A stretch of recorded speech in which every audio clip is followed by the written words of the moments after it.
The rain came down in sheets that October evening, turning the streets of Brooklyn into rivers of reflected neon and headlights.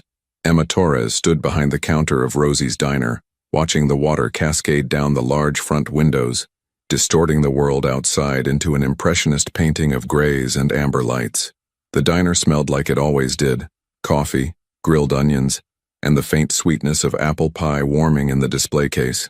She wiped down the same spot on the counter for the third time, her mind elsewhere. The envelope in her apron pocket felt heavier than it should, the hospital bill inside a reminder of the numbers that kept her awake at night. $3,000, due in 2 weeks, and that was just this month's installment. "Emma, honey, table 6 needs a refill," called Rosie from the kitchen window. The owner of the diner was a woman in her 60s with steel gray hair and a voice that could cut through the dinner rush like a knife through butter. "On it," Emma replied, grabbing the coffee pot and forcing a smile onto her face. The smile was part of the uniform, as essential as the pale blue dress and white apron she wore every shift. Table 6 was occupied by Mr. Chen, a retired postal worker who came in every Tuesday and Thursday like clockwork. He always ordered the same thing: turkey club, no tomato and black coffee, and he always left exactly $3 as a tip, counting out the bills with careful precision. "How's your mother doing, Emma?" Mr. Chen asked as she topped off his cup. His eyes were kind behind wire-rimmed glasses, genuine concern creasing the corners. "She's hanging in there," Emma said, the practiced response coming easily. "The new treatment is showing some promise." It wasn't entirely a lie. The treatment was showing promise. The problem was paying for it. "That's good to hear. You tell her Harold Chen sends his best wishes." "I will, Mr. Chen. Thank you." Emma moved through the diner with the efficiency of someone who had worked there for 5 years. Every table mapped in her muscle memory. Table 3 needed ketchup. Table 7 was ready for their check. The couple at table 2, first date, by the looks of their nervous laughter, needed a few more minutes before ordering. The dinner rush was winding down. It was nearly 8 o'clock and the rain had driven most people home. Only the regulars and the desperate remained, seeking shelter from the storm with coffee and comfort food. The bell above the door chimed. Emma glanced up from wiping down table 5, ready to call out the standard greeting, but the words caught in her throat. The man who entered was different from their usual clientele. Everything about him spoke of money: the tailored charcoal suit that fit him perfectly despite being soaked from the rain, the Italian leather shoes that squeaked slightly on the linoleum floor, the expensive watch that caught the fluorescent light as he ran a hand through his dark, wet hair. He was young, maybe early 30s, with sharp features and eyes that scanned the diner with an intensity that made Emma's instincts prickle. This wasn't someone who had wandered in by accident. This was someone who needed somewhere to be that wasn't where he'd come from.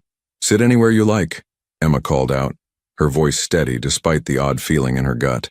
The man nodded once, a sharp, economical movement, and slid into the booth at table 8.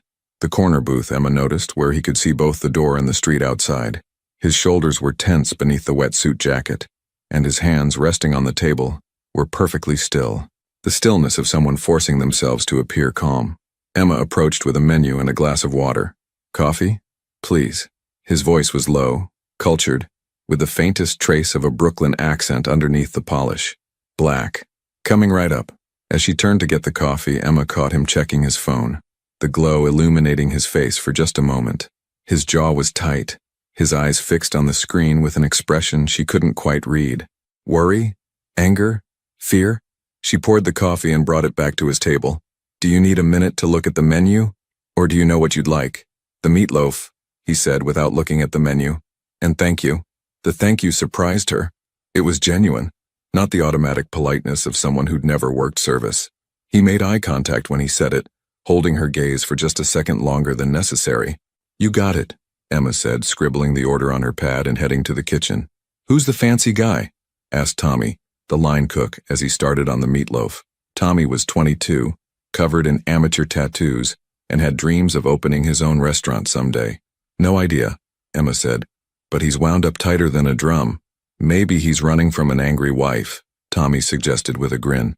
"Not wearing a ring," Emma observed, then caught herself. Why had she noticed that?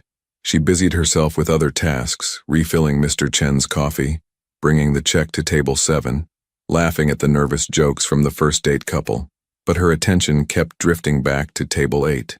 The man sat perfectly still, his coffee untouched, his eyes moving between the door and the window. Every few minutes he would check his phone, his expression growing darker each time. Then Emma saw them. 2 police cars pulled up outside, their lights cutting through the rain but their sirens silent. Officers emerged, 4 of them, their raincoats slick and dark. They weren't rushing, but they were purposeful, and they were heading straight for the diner. Emma's heart jumped into her throat. Her eyes flew to the man at table 8, and in that instant, she saw his entire body tense. His hand moved toward his jacket, not reaching for anything, just an instinctive movement, and then he forced himself still again. Their eyes met across the diner. In that moment, Emma saw something that made a decision for her, before her conscious mind could catch up. It wasn't fear in his eyes, it was resignation, the look of someone who'd been running and had just run out of road. But beneath that, something else, a flash of the person he might be when he wasn't whoever he was right now. The bell above the door chimed. Emma didn't think. She grabbed a menu and moved toward table 8 with the casual efficiency of someone who'd done this 1,000 times.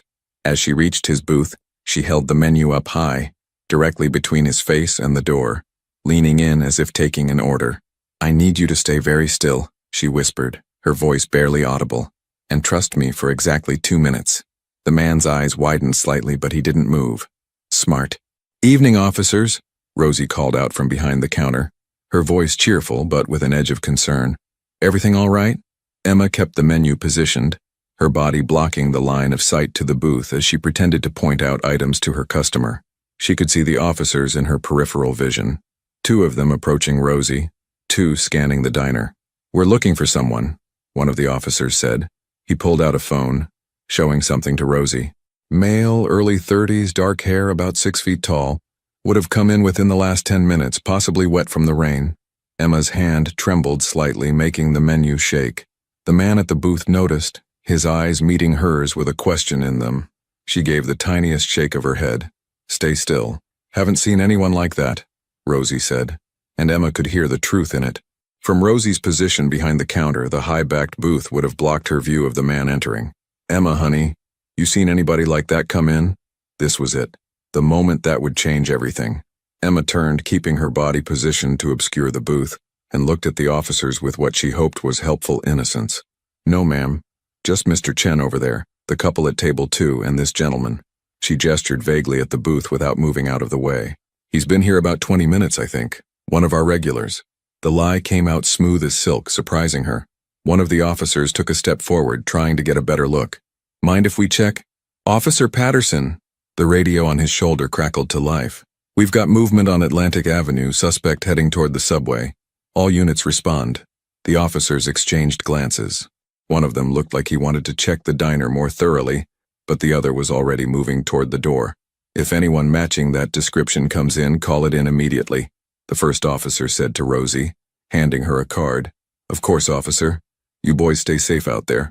The bell chimed again as they left, hurrying back to their cars. The lights painted the diner red and blue for a few more seconds. Then they pulled away, sirens finally wailing to life as they sped down the street. Emma stood frozen, the menu still in her hand, her heart pounding so hard she could hear it in her ears.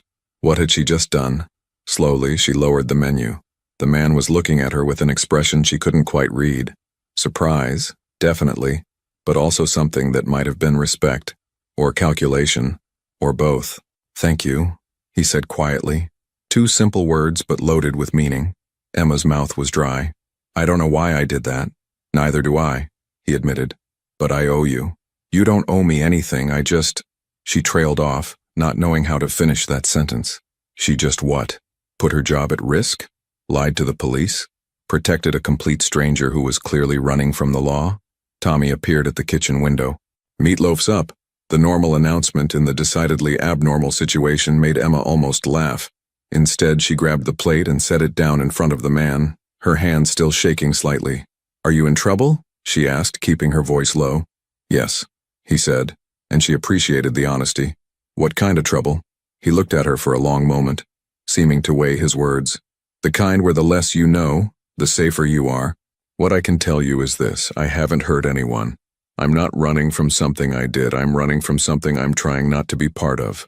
It was cryptic, but something in his tone made her believe him. "You should eat," Emma said, surprising herself with the practical suggestion. Then you should probably go. He nodded, picked up his fork, and took a bite of the meatloaf.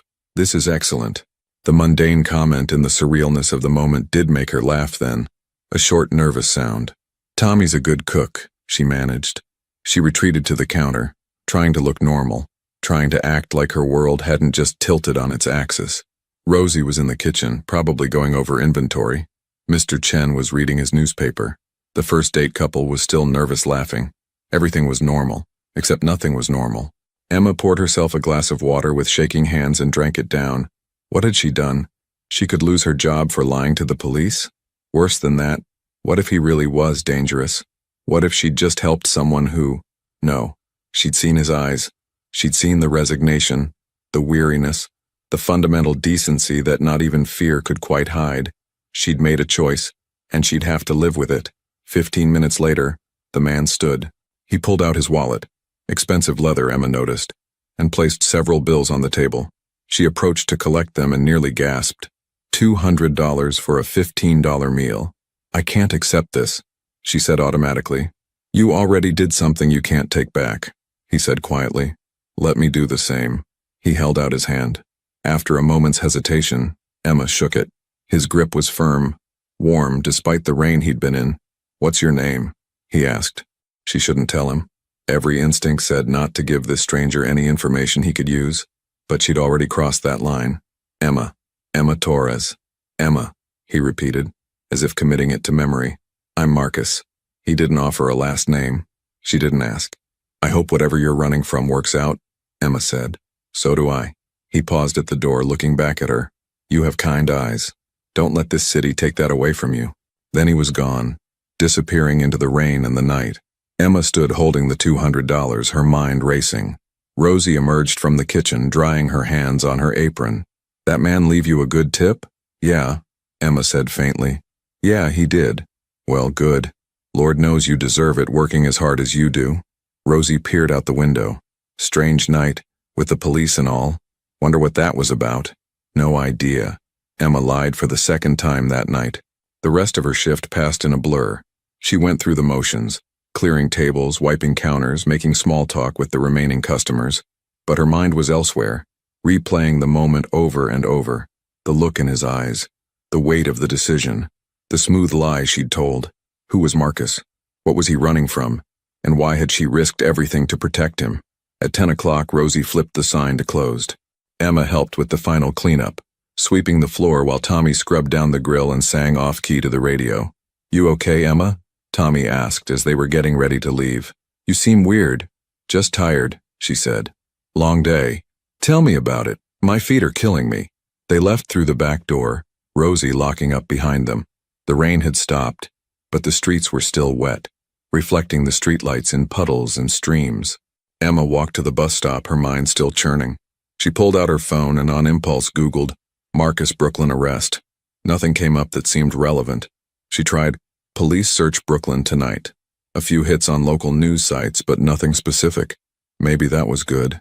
Maybe it meant he'd gotten away, whatever away meant. The bus came, half empty at this hour. Emma found a seat by the window and watched the city slide past. Bodegas with security gates pulled down, late-night diners glowing in the dark, people hurrying home from late shifts like her.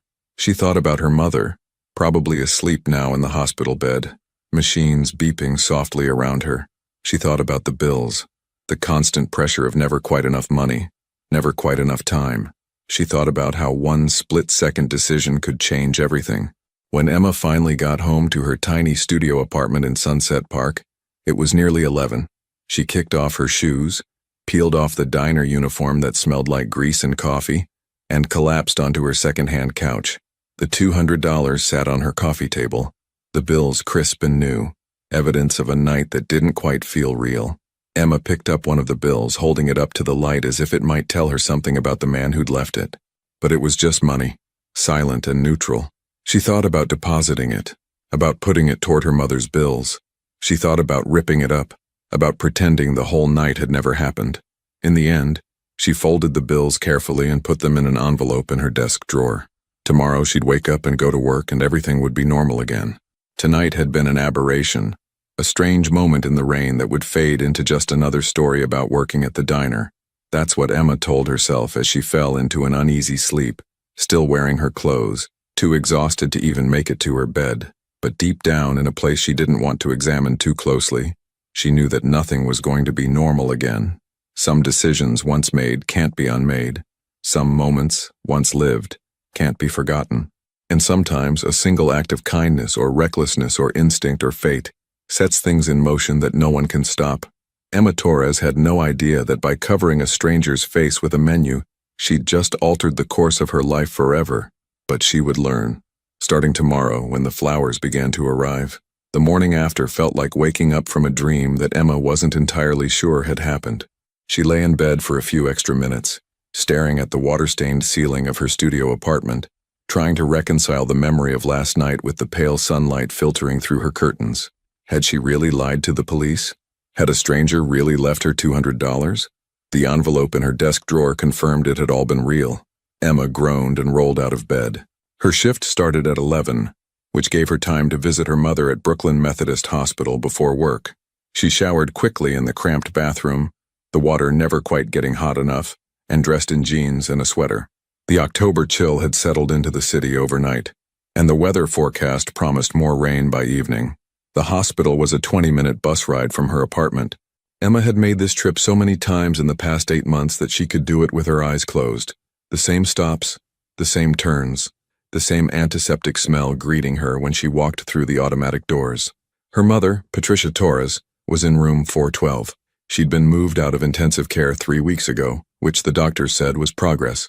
To Emma, it just meant a different room with the same machines, the same worried waiting. "Morning, mija," her mother said as Emma entered. Patricia was sitting up in bed, her dark hair, so much thinner than it used to be, pulled back in a loose bun. She looked tired, but her smile was genuine. "You're early today." "Couldn't sleep," Emma said, kissing her mother's forehead and settling into the visitor's chair. "How are you feeling?" "Like a pincushion," Patricia joked, gesturing to the IV in her arm. "But Dr. Reeves says my numbers are looking better. The new treatment might be working." "That's great, Mom." Emma tried to inject enthusiasm into her voice, but her mother knew her too well. "What's wrong, Emma? You have that look." "What look?" "The look that says you're carrying the weight of the world and trying to pretend you're not." Emma laughed despite herself. "I'm fine. Just tired. Work was busy last night." They talked for a while about nothing important. The terrible hospital food, the nice nurse on the morning shift, the soap opera Patricia had become addicted to during her stay. Normal conversation, the kind that let both of them pretend that everything was normal, that this was just a temporary setback and not the new reality they'd been living for months. But when visiting hours were over and Emma stood to leave, Patricia caught her hand. "Emma, whatever it is you're worrying about, it'll work out. You're stronger than you think." "I know, Mom." Emma squeezed her hand gently. "I love you. Love you too, mija. Don't work too hard." If only her mother knew that work was the least of her concerns right now. Rosie's diner was already bustling when Emma arrived at 10:45. She tied on her apron, pinned her name tag to her uniform, and stepped into the familiar rhythm of the lunch rush. Wednesday was usually their busiest weekday. Contractors and construction workers from nearby sites, office workers on their lunch breaks, retirees looking for a hot meal and conversation. Everything felt normal, comfortingly, reassuringly normal, until 12:30 when the flowers arrived. A delivery man pushed through the door carrying an enormous bouquet of white roses in a crystal vase. The arrangement was stunning, easily $100 worth of flowers, maybe more. "Delivery for Emma Torres," he announced. The diner went quiet. All eyes turned to Emma, who froze with a coffee pot in her hand. "I think there's been a mistake," she said. "No mistake.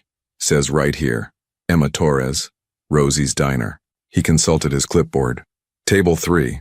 Table 3 was currently occupied by Mrs. Kowalski, a widow in her 70s who came in every Wednesday for the tuna melt special. "I don't understand," Emma said, but she was already moving toward the delivery man, a knot forming in her stomach. The flowers were exquisite, long-stemmed white roses, perfect and pristine, arranged with delicate baby's breath and greenery. Tucked among the blooms was a small white card. Emma's hands trembled slightly as she opened it. "For table 3, with gratitude, M." The elegant handwriting was unmistakable.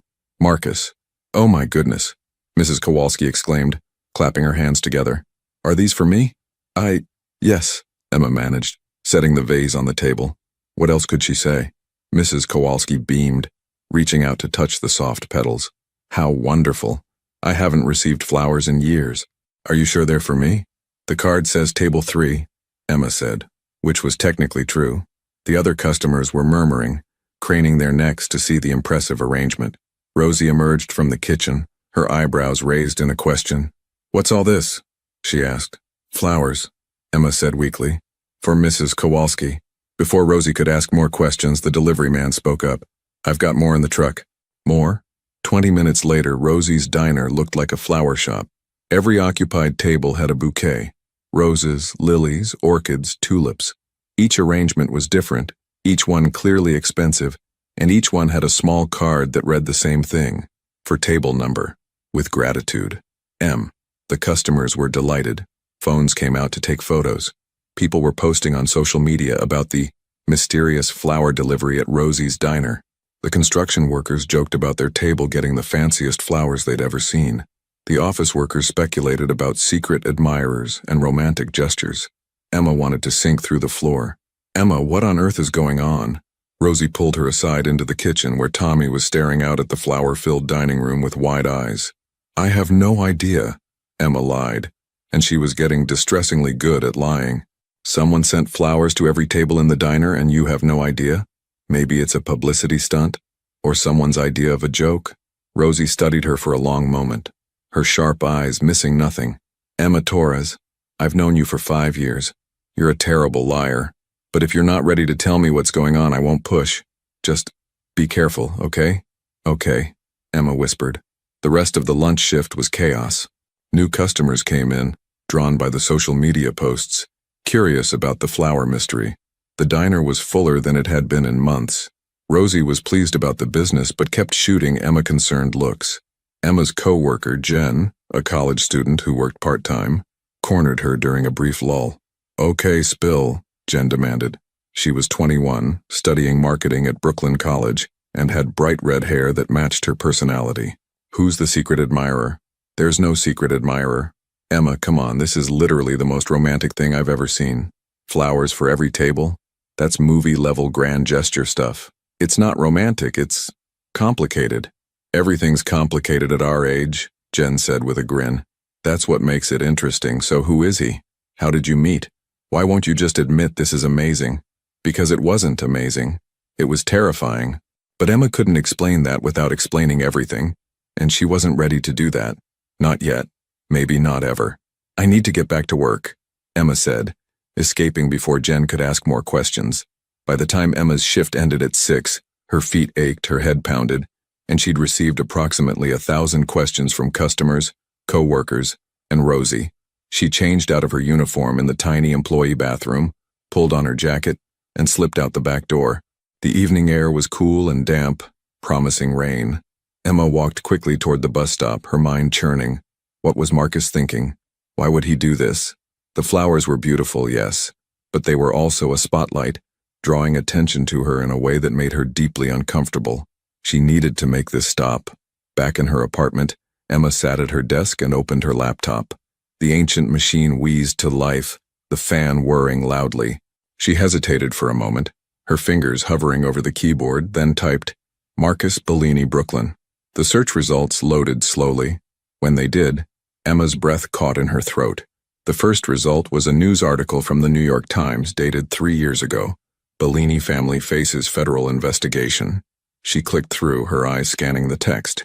The Bellini family, long suspected of involvement in organized activities in the New York area, is now the subject of a federal investigation. Sources close to the investigation suggest that authorities are particularly interested in the family's business operations and financial dealings. Marcus Bellini, 29, son of the late Vincent Bellini, has taken over management of the family's legitimate businesses, including several restaurants, a construction company, and real estate holdings throughout Brooklyn and Manhattan. Emma's hands had gone cold. She clicked on another link, this one from a local Brooklyn news site. Marcus Bellini attends charity gala. The article was accompanied by a photo, and there he was. The same man from the diner. dressed in a tuxedo, standing with a group of well-dressed people at what looked like a formal event. He looked younger in the photo, maybe 2 years ago, but it was definitely him. The same sharp features, the same intense eyes. She kept reading, clicking through article after article. Most were vague, dancing around specifics, but the picture they painted was clear. The Bellini family had a reputation. They owned legitimate businesses, yes, but there were whispers of other activities, other connections. Marcus had apparently been trying to distance himself from the family's more questionable associations, focusing on the legitimate operations. But his last name carried weight and implications. Emma sat back in her chair, her heart pounding. She'd protected a man who was connected to organized crime. Not just connected, he was apparently running the family's operations, at least the legal ones. What had she done? Her phone buzzed. A text from Jen. "OMG Emma, you're trending on Brooklyn Eats Instagram. The Flower Diner mystery." Emma groaned and checked Instagram.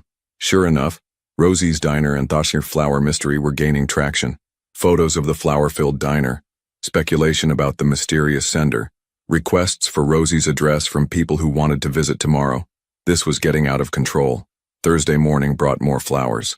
Emma arrived at work to find another delivery man waiting outside the diner with a van full of arrangements. This time, they were even more elaborate. Exotic orchids, birds of paradise, stunning mixed bouquets in colors that seemed too vibrant to be real. "You've got to be kidding me," Emma muttered. Rosie met her at the door, arms crossed. "Emma, honey, we need to talk." They went to the small office in the back. Really just a closet with a desk and a filing cabinet. Rosie closed the door and leaned against it. "I'm not going to ask who's sending these flowers," Rosie said. "That's your business. But this is affecting the diner. We had twice our usual customers yesterday, and it looks like today's going to be the same. That's good for business, yes, but Emma, I'm worried about you. This kind of attention, this kind of display, it's not normal. And the person doing it, they're not thinking about how this affects you." "I know," Emma said quietly. "I'm going to make it stop. Are you in some kind of trouble?" "No, I don't think so. It's complicated." Rosie sighed and put a hand on Emma's shoulder. "You're a good kid, Emma. One of the best workers I've ever had. Whatever's going on, just be smart about it, okay? And if you need help, you ask. Don't try to handle everything on your own." "Thank you, Rosie." The Thursday shift was even busier than Wednesday. The flowers kept coming. One arrangement arrived at lunchtime, another mid-afternoon, each one for a different table Emma was serving. The deliveries had become an event. Customers were timing their visits to try to see the next delivery. People were taking selfies with the flowers. A local food blogger showed up and asked to interview Emma. She declined. By the time Emma's shift ended, she was exhausted and frustrated. This had to stop. She caught the delivery man as he was leaving with the 5th empty cart of the day. "I need to talk to whoever's sending these," she said. The delivery man shrugged. "I just deliver what I'm told to deliver, miss.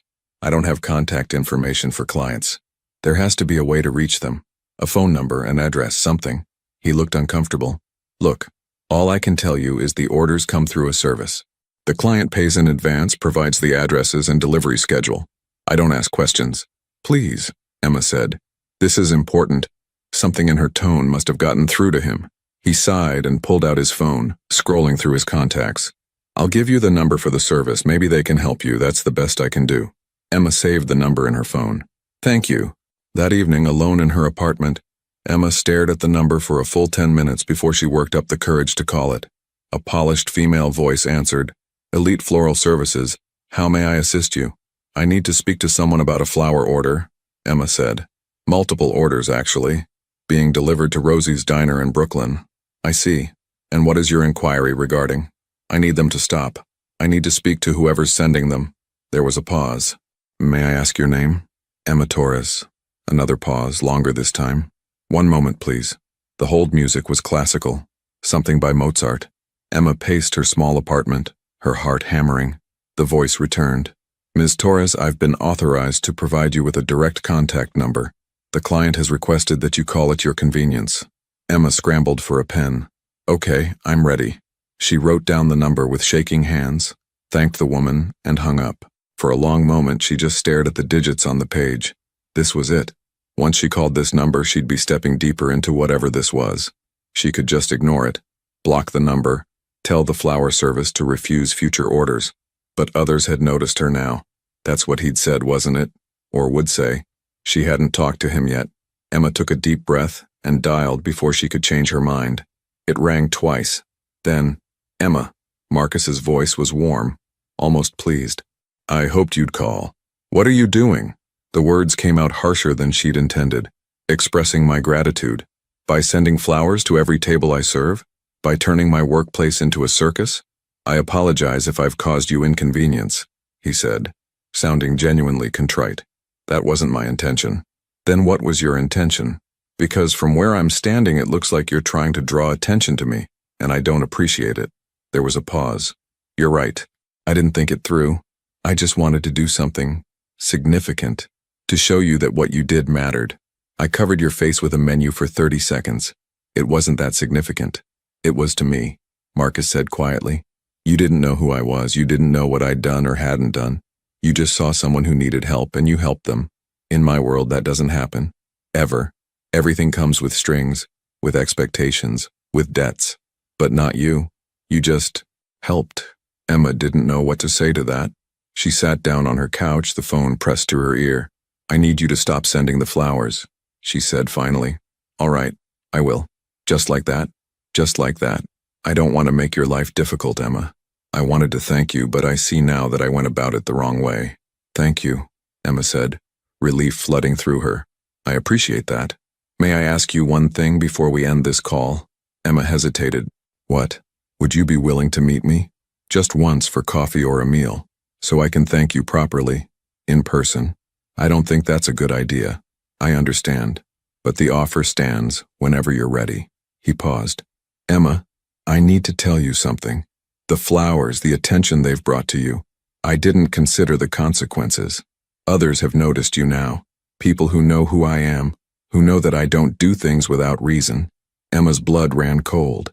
What does that mean? It means be careful. Be aware of your surroundings. If anyone approaches you, anyone who seems interested in your connection to me, don't engage. And if you need anything, if you feel unsafe at all, call this number, day or night. I'll make sure you're protected. Protected from what? From who? Hopefully from nothing and no one. This is just a precaution. You helped me, and I brought attention to you because of it. I want to make sure you're safe. That's all. Emma's mind was reeling. I don't want to be part of your world. I know. And you don't have to be. Just be careful. Please.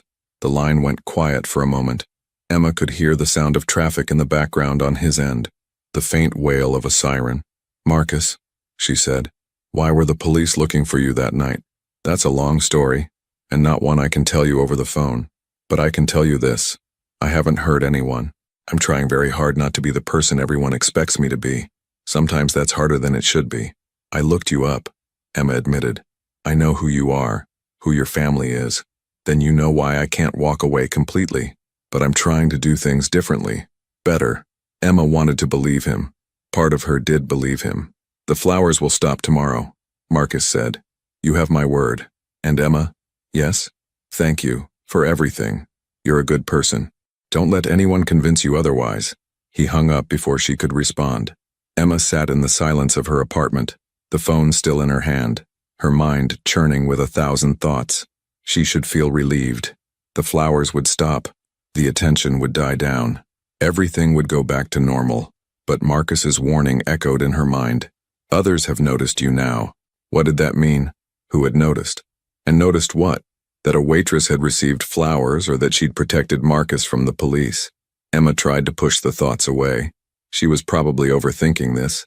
Marcus was just being cautious, maybe overly so. Nothing was going to happen.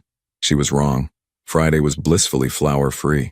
A few customers asked about the mysterious deliveries, but without new arrangements arriving, the excitement began to fade. The diner gradually returned to normal. Emma's shoulders, which she hadn't realized were tense, slowly began to relax. Maybe it was over. Maybe Marcus had been overly cautious. Maybe everything really would go back to normal. Friday evening, Emma stayed late to help Rosie with a deep clean of the kitchen. By the time they finished, it was nearly 11 o'clock. The streets were quiet. Most businesses closed. Only a few bars and late-night bodegas still lit up. You need a ride home? Rosie asked as they locked up. No, I'm fine. The bus runs until midnight. You sure? It's late. I'm sure. Thanks, Rosie. They parted ways, Rosie heading to her car in the small parking lot behind the diner, Emma walking toward the bus stop 3 blocks away. The October night was crisp and clear, the earlier rain having washed the air clean. Emma's footsteps echoed on the sidewalk. She was halfway to the bus stop when she noticed it. A black car, a sleek sedan with tinted windows idling at the curb about half a block behind her. Emma told herself it was nothing. People parked on the street all the time. But as she continued walking, the car began to move slowly, keeping pace with her. Her heart started to pound. She walked faster. The car maintained its distance. Be aware of your surroundings. Marcus's words came back to her. Emma pulled out her phone, her hands shaking. She pulled up Marcus's number but didn't call. Not yet. Maybe she was being paranoid. She turned the corner, walking faster now. The bus stop was just ahead, well lit and visible from the street. If she could just get there. The black car turned the corner behind her. Emma broke into a jog. The bus stop was 50 feet away, 40, 30. The car accelerated slightly, pulling alongside her. The passenger window rolled down. Emma's finger hovered over the call button on her phone, ready to call Marcus, ready to scream, ready to... Emma Torres? The voice that came from the car was male, professional, almost polite. She didn't answer, didn't slow down. We'd like to talk to you for a moment. About a mutual acquaintance. Emma reached the bus stop and stood under the bright fluorescent light, her phone clutched in her hand. Other people were there, a teenager with headphones, an elderly man reading a newspaper. Safety in numbers. The car idled at the curb. Emma could see 2 figures inside, both in the front seat, but the tinted windows and darkness made it impossible to make out details. I don't know what you're talking about, Emma called out, her voice shaking but clear. We think you do. We just want to ask a few questions. Nothing to be afraid of.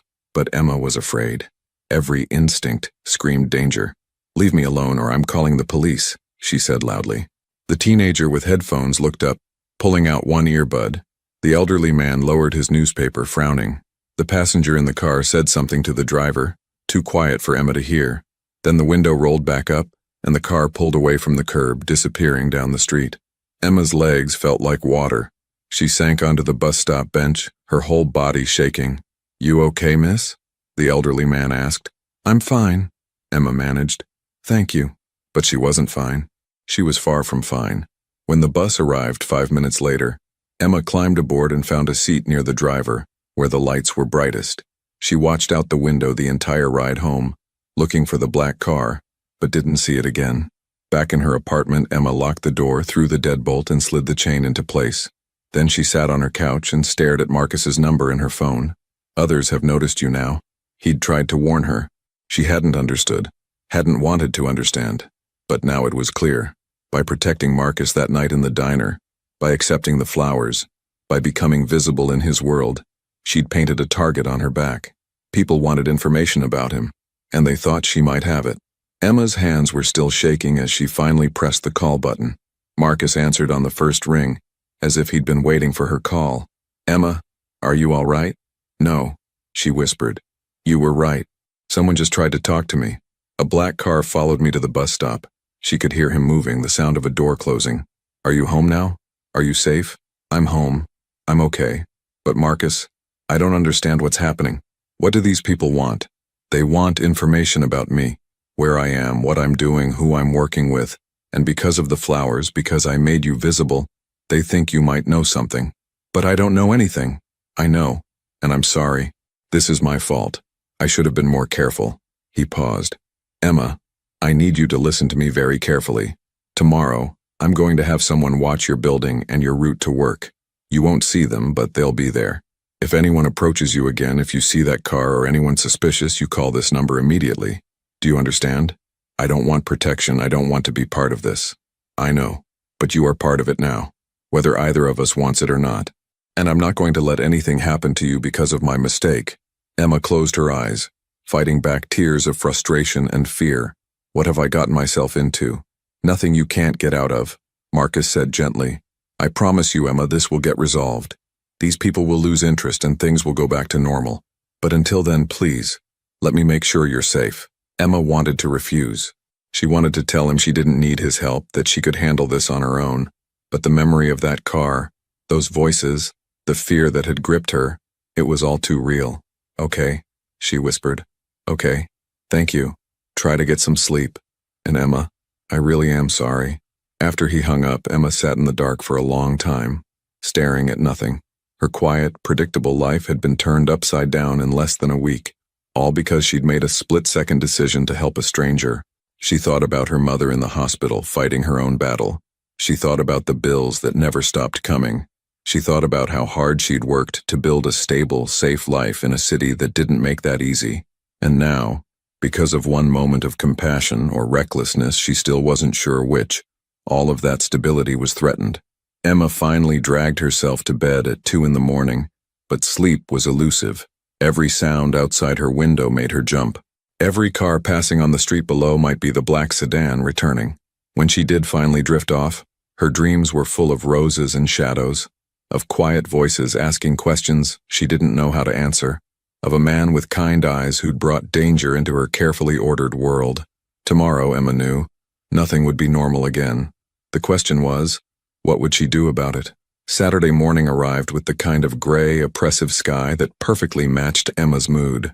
She'd slept poorly, waking every hour to check the locks on her door, peering through the blinds at the street below, searching for the black sedan that had followed her. It wasn't there, at least not that she could see. Emma made coffee in her small kitchen, her hands steadier than they'd been last night, but her mind still racing. Marcus had said he'd have someone watching her building. The thought should have been comforting, but instead it made her feel trapped, like a piece on a chessboard being moved by hands she couldn't see. Her phone buzzed. A text from an unknown number. Gray Honda Civic, license plate ending in 247, parked across the street. That's our person. You're safe. Emma went to the window and looked down. Sure enough, there was a gray Honda Civic parked on the opposite side of the street, 2 cars down from her building entrance. She couldn't see the driver clearly through the tinted windows, but knowing they were there sent a chill down her spine. This was real. All of it was terrifyingly real. Another text came through. I know this is uncomfortable. I'm sorry. This is temporary. Emma didn't respond. She didn't know what to say. She got ready for work mechanically. Shower, dress, makeup, the same routine she'd done 1,000 times. But nothing felt normal. As she left her building, she was hyper-aware of everything. The people on the sidewalk, the cars passing by, the gray Honda Civic pulling out and following at a discreet distance as she walked to the bus stop. The bus ride to the hospital felt longer than usual. Emma kept checking over her shoulder, watching the other passengers, looking for threats she wouldn't even know how to recognize. The elderly woman with the shopping cart? The businessman with the briefcase? The teenager scrolling through his phone? Any of them could be watching her, or none of them. The uncertainty was exhausting. At Brooklyn Methodist Hospital, Emma went through the now familiar routine of signing in, getting her visitor's badge, taking the elevator to the 4th floor. Room 412 was at the end of the corridor, and as she approached, she could hear voices inside, her mother's and Dr. Reeves's. Emma paused at the doorway. Dr. Reeves was a woman in her 50s with kind eyes and graying hair pulled back in a practical ponytail. She was reviewing something on a tablet while her mother listened, her expression difficult to read. Oh, Emma, Dr. Reeves said, looking up. Good morning. I was just discussing your mother's latest test results with her. Emma's heart sank. The doctor's tone was carefully neutral, which in Emma's experience was never a good sign. What's wrong? Emma asked, moving to her mother's bedside. Patricia reached out and took Emma's hand. The new treatment isn't working as well as we'd hoped. My numbers aren't where they should be. Dr. Reeves set down the tablet. We're not giving up by any means, but we need to consider adjusting the treatment protocol. There's a newer therapy that's showing promising results in cases like your mother's, but she hesitated. But it's expensive, Patricia finished quietly. Insurance will cover some of it, Dr. Reeves said. But yes, there will be significant out-of-pocket costs. I can have our financial counselor come speak with you about the specifics and potential assistance programs. Emma felt the familiar weight settle on her shoulders, heavier than before. How much are we talking about? The financial counselor can give you exact numbers, but you're looking at potentially $15,000 to $20,000 over the course of treatment after insurance. The number hit Emma like a physical blow. She'd been struggling to pay the $3,000 a month for the current treatment. $15,000 to $20,000 was impossible. Completely, utterly impossible. I see, Emma managed to say. Dr. Reeves's expression was sympathetic. I know this is a lot to process. Take some time to review your options. We don't need to make any immediate decisions, but we should start the new protocol within the next 2 to 3 weeks for optimal results. After the doctor left, Emma sat with her mother in silence for a long moment. We'll figure it out, Patricia said finally, but her voice lacked conviction. Mom, I don't know how. We'll figure it out, her mother repeated, more firmly this time. We always do. You're not in this alone, Mia. I've got some savings and… Mom, your savings went to the first round of treatment. Then we'll apply for assistance programs, or take out a loan, or… Mom, Emma squeezed her mother's hand gently. Let me worry about this. You focus on getting better. That's exactly what I should be saying to you. You're my daughter. I'm supposed to take care of you, not the other way around. We take care of each other, Emma said, managing a smile. That's how it works. They talked for another hour about other things. The terrible hospital food, the nice new nurse, the stray cat that had shown up on the hospital's loading dock that the staff had been feeding. Normal conversation, but the weight of the doctor's news hung over them both. When visiting hours ended, Emma kissed her mother goodbye and made her way back to the elevator. She was so lost in thought, calculating impossible numbers in her head, that she didn't notice the man waiting by the elevator until she nearly walked into him. Excuse me, she murmured, stepping back. Emma Torres? The man asked. Every muscle in Emma's body tensed. He was tall, well-dressed in a dark suit, with slicked back hair and a face that might have been handsome if not for the coldness in his eyes. Who's asking? Emma said, her hand moving toward her phone in her pocket. A friend. He smiled, but it didn't reach his eyes. I just want to talk for a moment. About Marcus Bellini. I don't know anyone by that name, Emma said, stepping toward the elevator and jabbing the down button repeatedly. Come now, Miss Torres. The flowers, the phone calls? Let's not play games. The elevator doors opened. Emma stepped inside quickly, but the man's hand shot out, holding the door. I just have a few questions, he said, his voice still pleasant but with an edge underneath. Where is Marcus these days? What did you two discuss? Are you in regular contact? Let go of the door, Emma said loudly, hoping to attract attention. A nurse down the hall looked up. The man's smile widened. This doesn't have to be difficult. I'm simply asking for information. Marcus is an old friend. I'd like to reconnect. I don't have any information for you. Now let go of the door before I scream. For a moment the man's pleasant facade cracked, showing something harder underneath. Then he stepped back, releasing the door. You should be more careful about the company you keep, Miss Torres, he said as the elevator doors closed. Not everyone is as patient as I am. Emma's hands were shaking so badly she could barely pull out her phone. The elevator descended. 4th floor, 3rd floor, 2nd floor, and she dialed Marcus's number. He answered immediately. Emma? Someone just approached me, at the hospital. A man in a dark suit. He asked about you, where you are, what we discussed. Are you safe? Where are you now? I'm in the elevator. I'm leaving the hospital. The person watching you, the gray Honda, they're outside the hospital? I don't know, I didn't check. Emma, listen to me. When you get outside, look for the Honda. Walk straight to it. They'll take you somewhere safe. Marcus, I can't. I have to go to work. Emma. His voice was firm but gentle. You're not safe. Not right now. These people, they're not going to stop asking questions. Please, trust me. Just for today. Let me make sure you're safe, and then we'll figure out what to do next. The elevator reached the ground floor. Emma stepped out into the lobby, her heart pounding. Okay, she whispered. Okay. The gray Honda was parked in a loading zone outside the hospital's main entrance. As Emma approached, the driver's side door opened, and a woman stepped out. She was in her 40s with short dark hair and an athletic build, wearing jeans and a leather jacket. Emma Torres? The woman asked. Emma nodded, not trusting her voice. I'm Sarah. I work for Mr. Bellini. Please get in the car. We're going somewhere you'll be safe. Where? One of Mr. Bellini's properties. He's meeting us there. Emma hesitated, her mind screaming at her that getting into a car with a stranger was exactly what you weren't supposed to do.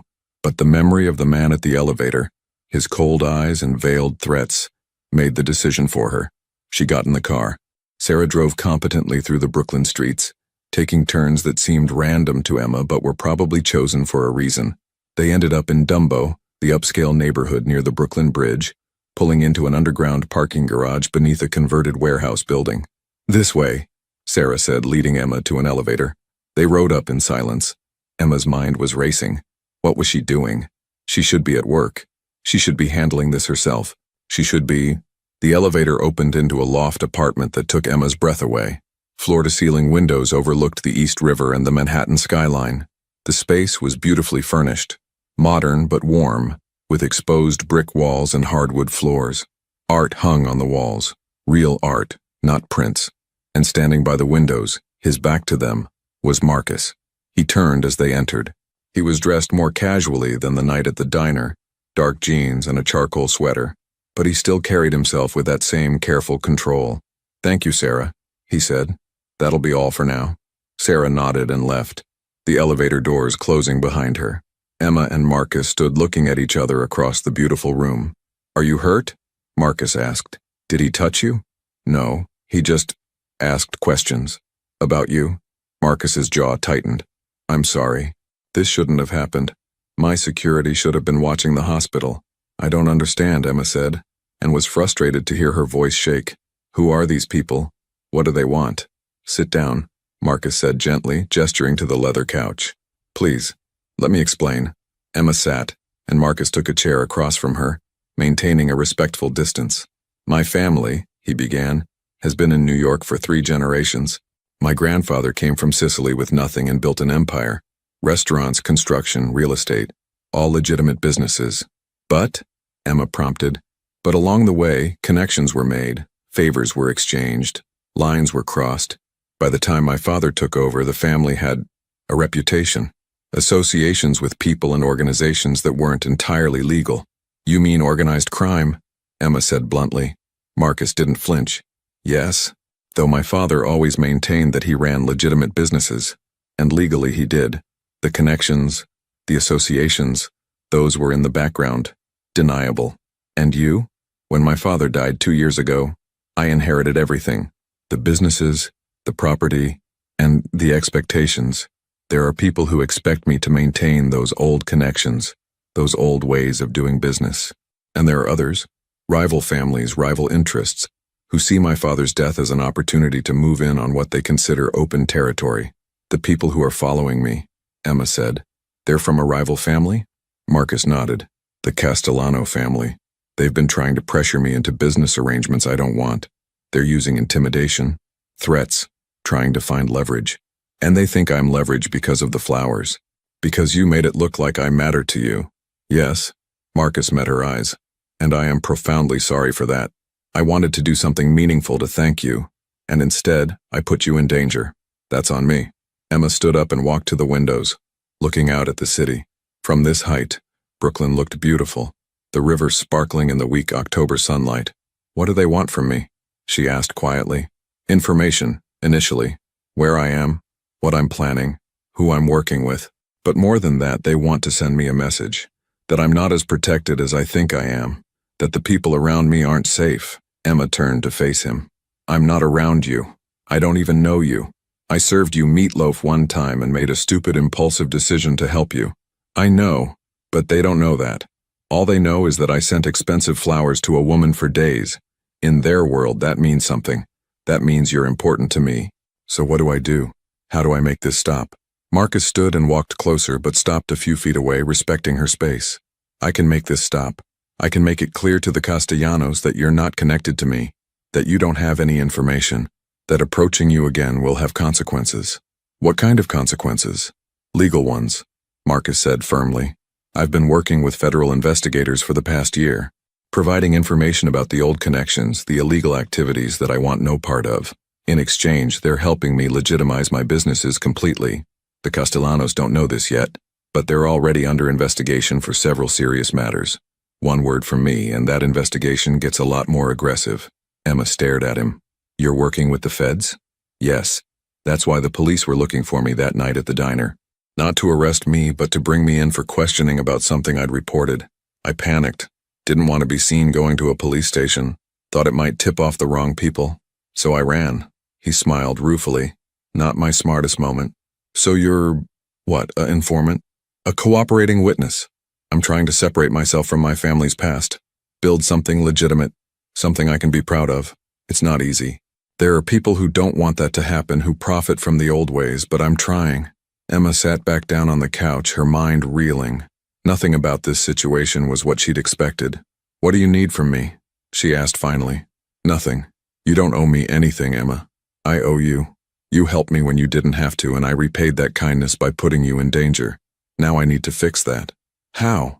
Marcus sat down again, leaning forward with his elbows on his knees. "I'm going to have a conversation with the Castellanos. Make it clear that you're off limits, that you're not part of my world, and that any further contact with you will have serious legal consequences. They're smart enough to back off when the risk outweighs the reward. And if they're not, then I escalate. But I don't think it will come to that. The Castellanos are businessmen, for all their methods. They'll calculate the cost-benefit and move on." Emma wanted to believe him. "How long will that take?" "A few days, maybe a week. In the meantime, I'd like to provide security for you. Nothing intrusive, just someone keeping an eye out, making sure you're safe. I don't want to live like that. I know, it's temporary, just until this is resolved." Emma closed her eyes, feeling the weight of everything pressing down on her. The bills for her mother's treatment, the threats from people she didn't know, the constant fear that had become her new normal. "There's something else," she said quietly. Marcus waited. "My mother. She's sick. The treatment she's been on isn't working, and the new one, it's expensive, more than I can afford." She didn't know why she was telling him this. Maybe because she was too tired to keep pretending she could handle everything alone. "How much?" Marcus asked simply. 15 to 20,000, but I'm not telling you this because I want money. Everything is falling apart at once and I don't know how to fix any of it." Marcus was quiet for a moment. "Let me help." "No. Emma, no," she said more firmly. "I've already accepted too much from you. The protection, fine, because this is your fault and you need to fix it. But my mother's bills? That's my problem. Mine to solve. It doesn't have to be." "Yes, it does." Emma stood up. "I need to maintain some control over my own life, Marcus. Do you understand? Everything else is spinning out of control. But this, my mother, my responsibility, that's mine. I'll find a way." Marcus studied her for a long moment, and Emma saw something shift in his expression. Respect, maybe, or understanding. "All right," he said. "But if you change your mind, I won't. The offer stands regardless." They looked at each other across the beautiful loft apartment. Two people from completely different worlds, brought together by a moment of impulse and now tied by consequences neither had anticipated. "I should get to work," Emma said. "I'm already late. I'll have Sarah drive you. And Emma, please be careful. Call me if anything feels wrong, if anyone approaches you, if you feel unsafe at all." "I will." As Emma rode the elevator back down, escorted by Sarah to the waiting car, she felt the strangest mix of emotions. Fear, yes.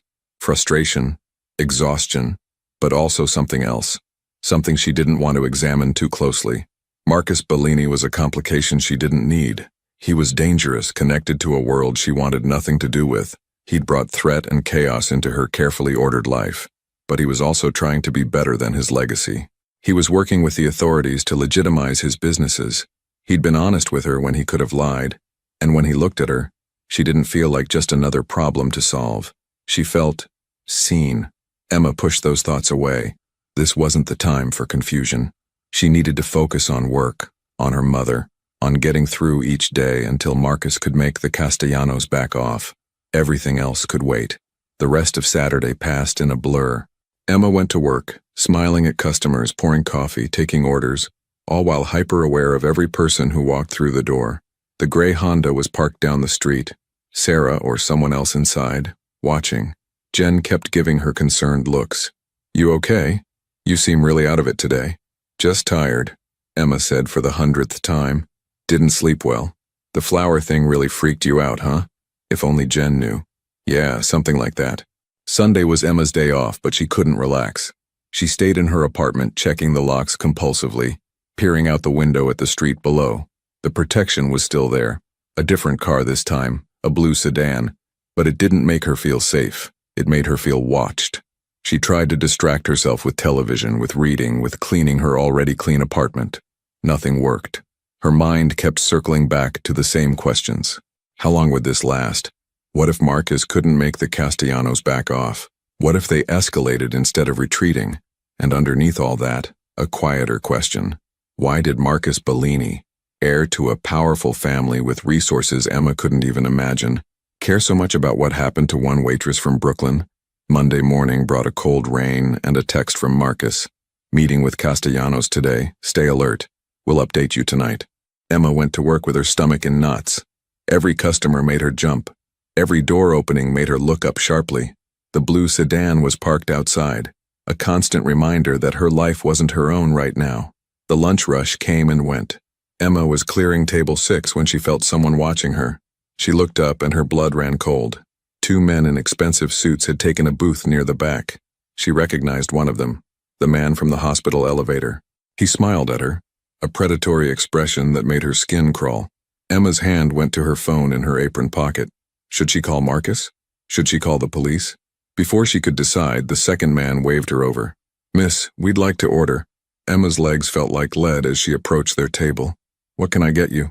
"Coffee black," the hospital man said, "and a few minutes of conversation." "I told you, I don't have any information for you." "Then you won't mind answering a few simple questions," the second man said. He was older, maybe 50, with silver hair and cold blue eyes. "When did you last speak with Marcus Bellini?"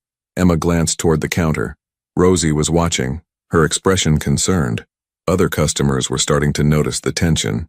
"I'm going to ask you to leave," Emma said, trying to keep her voice steady. "We haven't done anything wrong," the silver-haired man said pleasantly. "We're just customers ordering coffee, unless there's a reason you don't want to serve us." It was a trap. If she refused service, caused a scene, Rosie would ask questions Emma couldn't answer.